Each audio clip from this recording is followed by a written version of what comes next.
నూతన గ్రామ పంచాయతీ భవనం శంకుస్థాపన చేసిన తుంగతుర్తి శాసనసభ్యులు. యాదాద్రి భువనగిరి జిల్లా మోత్కూరు మండలం పాటిమట్ల గ్రామంలో ప్రజాపాలన విజయోత్సవాల్లో భాగంగా ఎంజీఎన్ఆర్ఈజీఎస్ నిధులు 20 లక్షలతో నూతన గ్రామ పంచాయతీ భవనం శంకుస్థాపన చేసిన తుంగతుర్తి శాసనసభ్యులు మందుల సామెల్.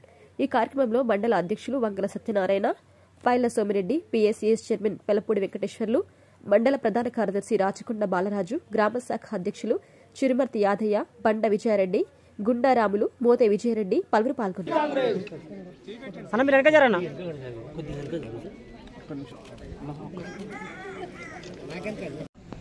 తప్పకుండా నేను మీకు గ్రామ పంచాయతీ కట్టిస్తాను చెప్పినా. నేను ఎక్కడ పెడుతున్నారంటే ఇక్కడ పెడుతున్నాను. కానీ ఇదంతా మంచి ప్రాంగణం, బాగుంటుంది. ఈ ప్రజాపాలనలో మీరందరూ కూడా కొత్త గ్రామ పంచాయతీ నిర్మించుకొని దాన్ని ఈ పాడిమెట్లు కూడా చాలా గొప్ప గ్రామం, వ్యవసాయ రంగానికి సంబంధించిన పల్లె. ఈ పల్లెలో కూడా అందరూ ఉంటారు. తర్వాత ఇంకొక మాట, రేపు 26వ తారీఖు ఇవాళ బునాది గారి కాలువ టెండర్ కూడా అయిపోతుంది. ఇవాళ బునాది గారి కాలువ ఒక సంవత్సరంలో పూర్తి చేసి, బునాది గారి కాలువను సంవత్సరంలో పూర్తి చేసి మీ బీడుపడ్డ పొలాలకు చిలకలకు నీళ్ళు అందించే బాధ్యత నాదని కూడా నేను మనవి చేస్తా ఉన్నాను. ఎక్కడైతే నీళ్ళు ఉంటాయో అక్కడనే సౌభాగ్యం ఉంటుంది. నీళ్ళు లేని కాడ ఎడారి ఉంటుంది. ఇలా మన హైదరాబాద్ ప్లాటుకోనో ఎక్కడ ప్లాటుకోనో నీళ్ళు పోలేదనుకో ఆ ప్లాటుకు వాల్యూ ఉండదు. కనుక మన భూములు కూడా నీళ్ళుంటే నీళ్ళకు కూడా మా పంటలకు కూడా చాలా మంచి పంటలు వస్తాయి.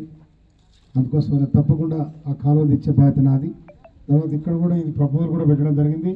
ఇది బృందావన కాలువ జంగల్ కటింగ్, అంటే దాని నిండా చెట్లు మొలిచినాయి, అది కటింగ్ చేయమని చెప్పి నేను ప్రభుత్వానికి విజ్ఞప్తి చేసిన.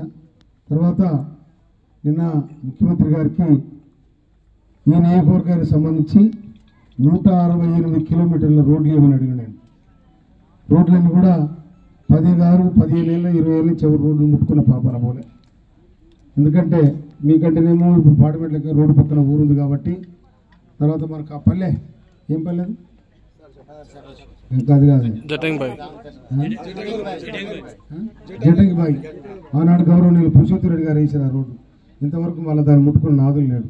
తర్వాత ఇప్పుడు మనం ప్రతిపాదన చేసిందంటే పాడిమెట్ల, చంద్రశాపురం, జానకిపురం, చిన్నపాఠశాల, చిరగూడ ఇట్లా 12 కిలోమీటర్లు ఒక రోడ్డు ఉంటుంది. ఆ రోడ్డు కూడా వేయాలని నేను ప్రతిపాదనలో పెట్టుకున్నాను. కనుక అది కూడా సౌలరావు అన్నీ కూడా కలుపుకుండా పోతుంది. కనుక నేను మీ బిడ్డగా, ఈ ప్రాంత బిడ్డగా, ఈ ప్రాంత పరిస్థితి చేసిన వాడిగా మీ ముందు నిలబడితే నేను చాలా గర్వపడుతున్నాను.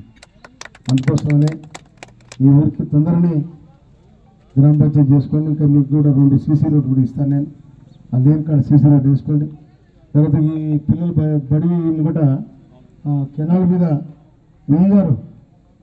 డి గారు రా, అందుకోసం దాన్ని కూడా పూర్తి చేసే బాధ్యత నేను కూడా. కొంచెం ఎక్స్టెండ్ చేసి ఒక గజం జరిపితే అయిపోయి, ఎక్కువ కూడా అవసరం లేదు. ఒక గజం జరిపితే ఫ్రీగా వెళ్ళిపోతారు. తర్వాత ఇంకోటి, ఈ ఊరిలో పెద్ద ప్రమాదం ఏంటంటే దాదాపు 90 హరిజన కుటుంబాలకు, మాదిగ కుటుంబాలకు జనాభా లెక్కలో పోయింది. నిన్ననే నేను బాలరాజు వాళ్ళందరూ వస్తే నేను కరెక్ట్గా మాట్లాడినా. 2011 జరిగిన జనాభా లెక్కల ప్రకారం వీళ్ళ పేర్లు మిస్ అయినాయి. అన్నీ ఉన్నా కూడా వీళ్ళకి ఆధారం లేదు. తర్వాత రిజర్వేషన్ కూడా పోయింది. 2 వార్డులు ఉండాలి ఇక్కడ ఎస్సీలకు, ఆ 2 వార్డులు కూడా పోయినాయి. తర్వాత ఇప్పుడు నేను కరెక్ట్తో మాట్లాడిన ఇప్పుడు వచ్చే జనాభా లెక్కలల్లో అన్నీ కొట్టుకపోతే అది కూడా మీకు పూర్తిగా మీరు లెక్కల్లో కలుస్తారని కూడా మనం చేస్తున్నాం. అందుకోసమనే ఎప్పుడైనా ఎవరు వచ్చినా నా దగ్గర నేను మీకు మర్యాద ఇచ్చే బాధ్యత నాది, మిమ్మల్ని గౌరవించే బాధ్యత నాది. మీ అవసరం ఉన్న నా దగ్గర రావచ్చు, నా చేతన సాయం తప్పకుండా చెప్తాను నేను. ఎందుకంటే ఇంకొక మాట చెప్తాను. మనం పేద పిల్లలు వచ్చింది, ఒక పేద పిల్ల ఎవరు పత్తి అయిపోతుంది, అమ్మాయికి డాక్టర్ సీట్ వచ్చింది ఫ్రీగా, ఉట్టాను రాసి డాక్టర్ సీట్ వచ్చింది, కష్టపడి చదివితే ఆ పిల్ల ఫీజు కడతానికి లేదు. లేకపోతే నా దగ్గరకు వచ్చింది. నాకు దగ్గరకు వస్తే ₹1,00,000 ఇచ్చిన, ఇవ్వండి బిడ్డ చదువుకోపోవాలి. దానికి ఇంకో బిడ్డకు అగ్రికల్చర్ వచ్చింది. అగ్రికల్చర్ వస్తే కూడా వాళ్ళ జాడ తెలుసుకొని సారా తీస్తాను, నా దగ్గరికి వచ్చింది. అయితే అని చెప్పి నా నెల జీతం ₹1,00,000 అంటే నేను ఎందుకంటే నేను పేదరికం నుంచి వచ్చినండి. ఆ బాధ ఆకలైనోడికి ఆకలి బాధ తెలుసు, దీనికి ఆకలి సంగతి తెలియదు. అందుకోసం నేను చదువును, సంధ్యను ఇవన్నీ కూడా చూసినాను. కాబట్టి ఇలా నేను మొన్న నాకు కూడా నోటి ఉండేది కౌలు తీసుకున్నాను నేను నా సొంత భూమిగా.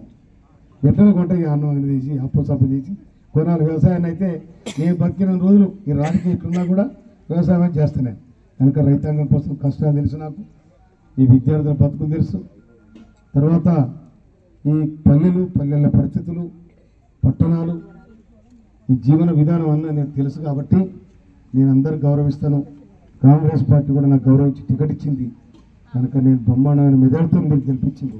ఆ గౌరవాన్ని కాపాడే బాధ్యత నాది. ఈ నియోజకవర్గాన్ని ముందు వరుసలో నిలబెట్టే బాధ్యత నాదని కూడా మనం చేస్తున్నాను. మీ దేవుడు అంటే తుంగతుర్తి అంటే అరే మంచి ఉందిరా తుంగతుర్తి అన్నట్టు చేయాలి. ఇన్నోళ్ళు ఏం చేసిరి అడవులుగా రోడ్లు వేసిరి, ఆడ దోస్తే ఆడ దోసుకపోయింది. ఏంటిది ఇసుక కదా, ఇవాళ ఎవరు దోషులు తీసుకురా నా దగ్గర పోవు మస్తు కారు కట్టుకొని నీకు ₹1,00,00,000 ఇస్తాను వచ్చారు. నేను చెప్పిన వారికి నీ కారు ఎంత ఏడుపు అంత బొంద తీసాడు ఉంటుంది, నేను బొంద వేసి ఇసుక పడుతారా చెప్పిన ఇట్లా ఆడుకుంటాయి. ఎందుకంటే నీళ్ళున్న కానీ సౌభాగ్యం ఉంటుంది. అందుకోసమనే ఇంట్లో ఆడపిల్ల ఏ విధంగానైతే మన బిడ్డ ఉంటుందో సౌఖ్యంగా మాకు బిడ్డ ఉండాలని కోరుకుంటాం ఎవరైనా. అందుకోసమనే ఈ భాగ్యం కూడా ఈ తుంగతుర్తి నియోజకవర్గానికి కలగాలని, మీరందరూ నాకు సపోర్ట్ ఉండాలని, మీ అందరూ కాపాడే బాధ్యత నాది, మిమ్మల్ని గౌరవించే బాధ్యత నాదని కూడా మనం చేస్తూ మరి ఇలా గ్రామ పంచాయతీ ఊరికి గ్రామ పంచాయతీ నా సంస్థలతో కొబ్బరికాయ కొట్టి శాంక్షన్ చేయించిన బాధ్యత కూడా భాగ్యం కూడా నాకు కలిగిందని చెప్పి మీ అందరికి కూడా నేను హృదయపూర్వక ధన్యవాదాలు తెలియజేస్తా ఉన్నాను. Thank you.